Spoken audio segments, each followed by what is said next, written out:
¿Qué hacen aquí?, les gritó con voz agria, y los niños huyeron corriendo. Mi jardín es mi jardín, dijo el gigante.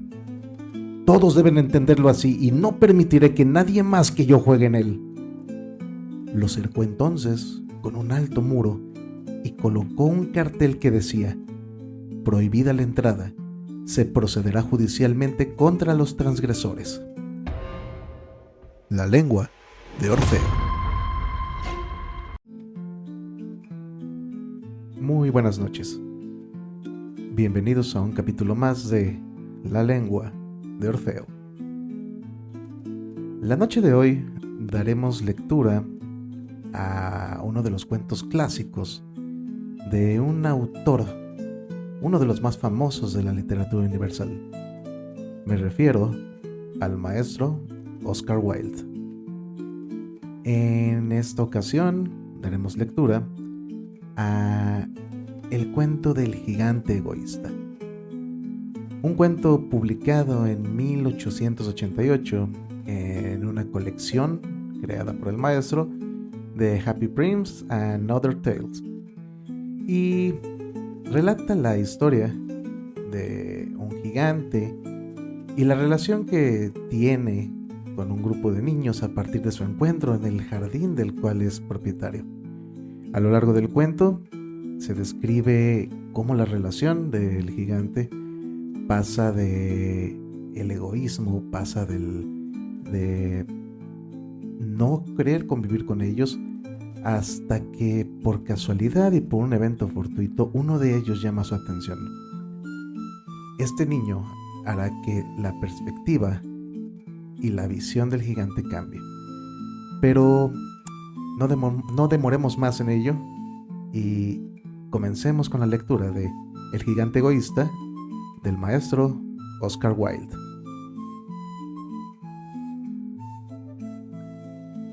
Todas las tardes, al volver del colegio, los niños tenían la costumbre de ir a jugar al jardín del gigante.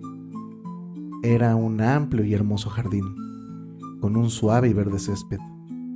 Brillaban aquí y allí bellas flores entre la hierba, como estrellas, y había 12 melocotoneros que en primavera se cubrían con una delicada floración blanquirrosada y que, en otoño, daban un hermoso fruto. Los pájaros posados sobre los árboles cantaban con tanta dulzura que los niños solían interrumpir sus juegos para escucharlos. ¡Qué dichosos somos aquí!, se gritaban unos a otros. Un día volvió el gigante. Había ido a visitar a su amigo, el ogro de Cornualles, y vivió 7 años con él. Al cabo de los 7 años había dicho todo lo que tenía que decir, pues su conversación era limitada, y decidió regresar a su castillo. Al llegar, vio a los niños jugando en su jardín. ¿Qué hacen aquí?, les gritó con voz agria, y los niños huyeron corriendo. Mi jardín es mi jardín, dijo el gigante. Todos deben entenderlo así y no permitiré que nadie más que yo juegue en él.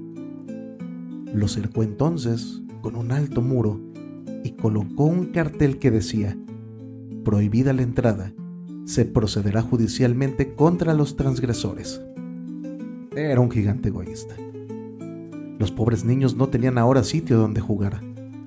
Lo intentaron en la carretera, pero la carretera estaba muy polvorienta, toda llena de agudas piedras, y no les gustó.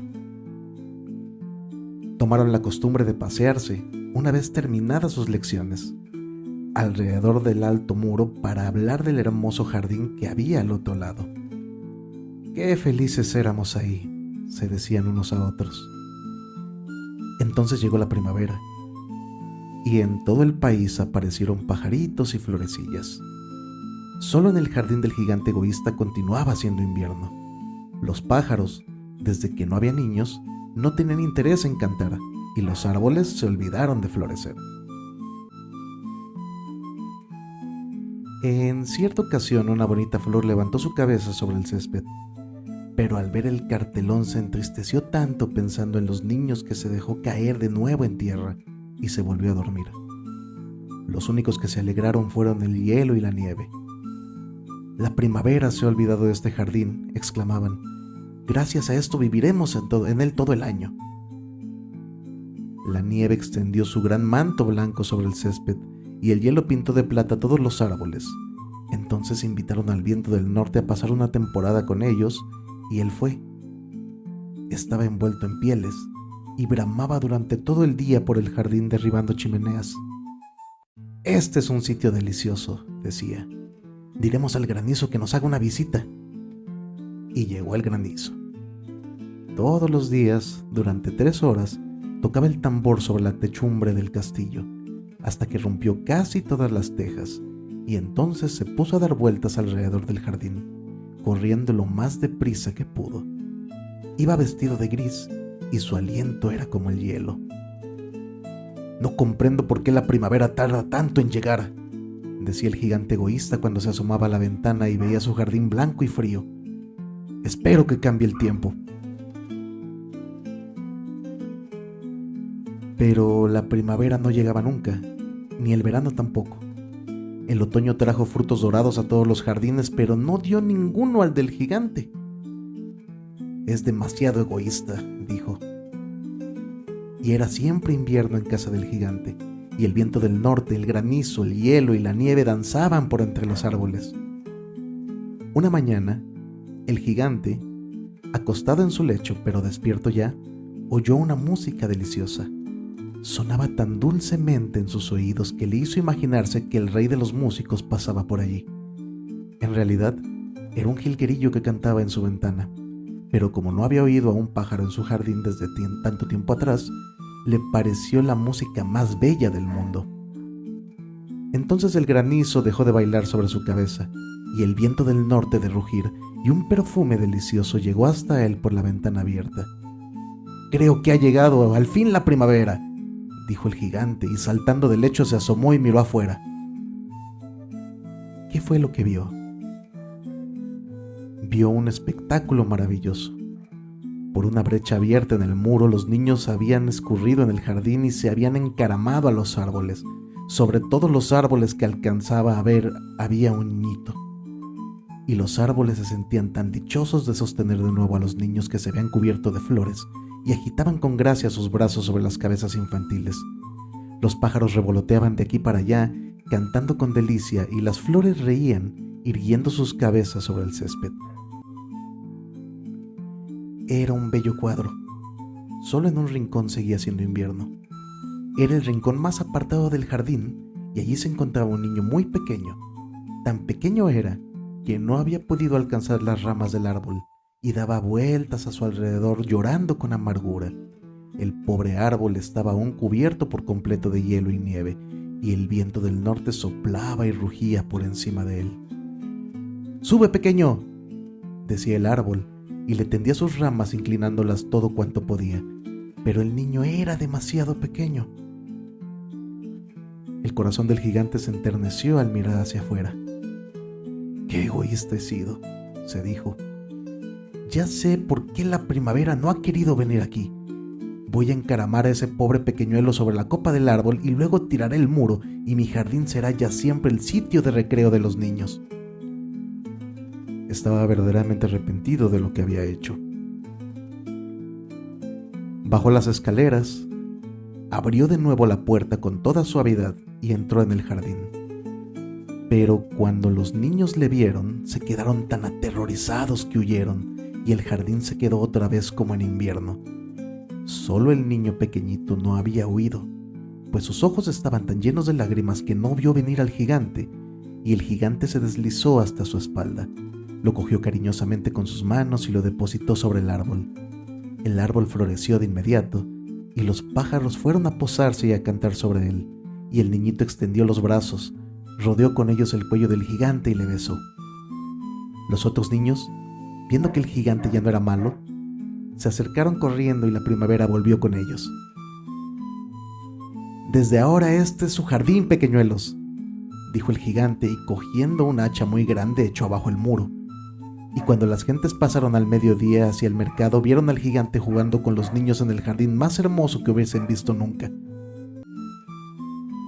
Estuvieron jugando durante todo el día, y al caer la noche fueron a decir adiós al gigante. Pero ¿Dónde está su compañerito?, les preguntó. Ese chiquillo que subía al árbol.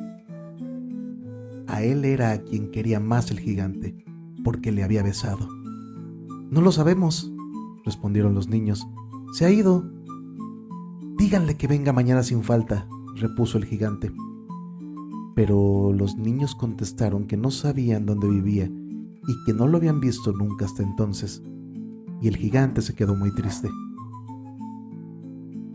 Todas las tardes, a la salida del colegio, venían los niños a jugar con el gigante, pero ya no se volvió a ver al pequeñuelo a quien quería tanto.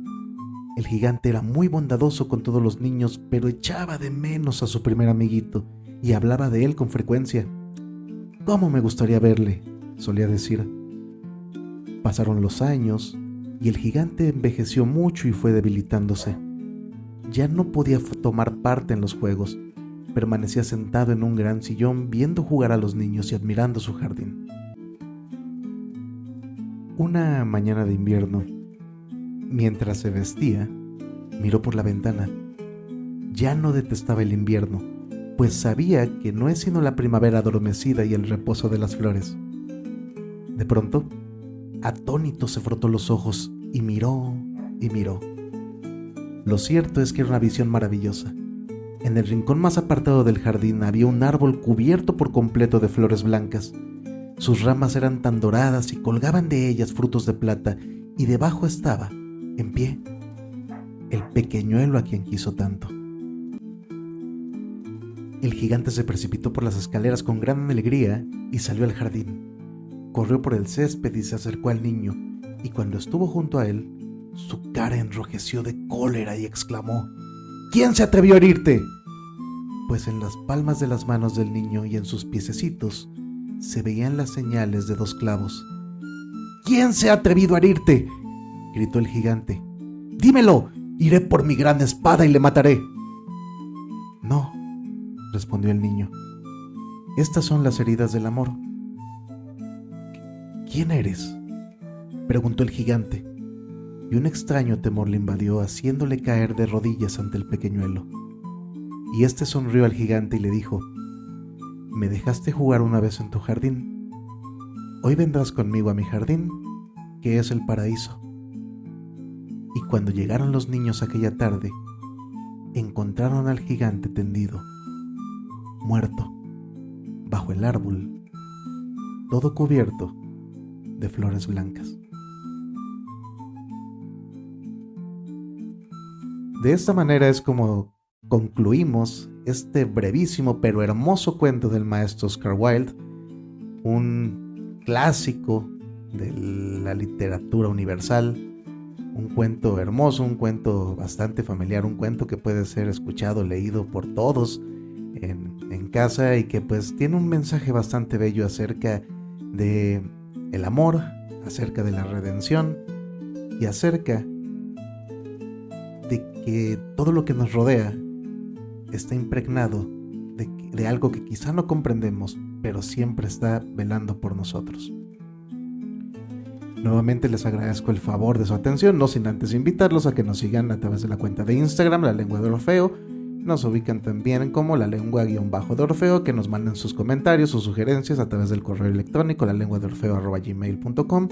Y por supuesto que nos sigan escuchando a través del canal de Spotify, denle seguir, denle compartir con la gente a la que le pueda agradar este producto, este material, estos cuentos.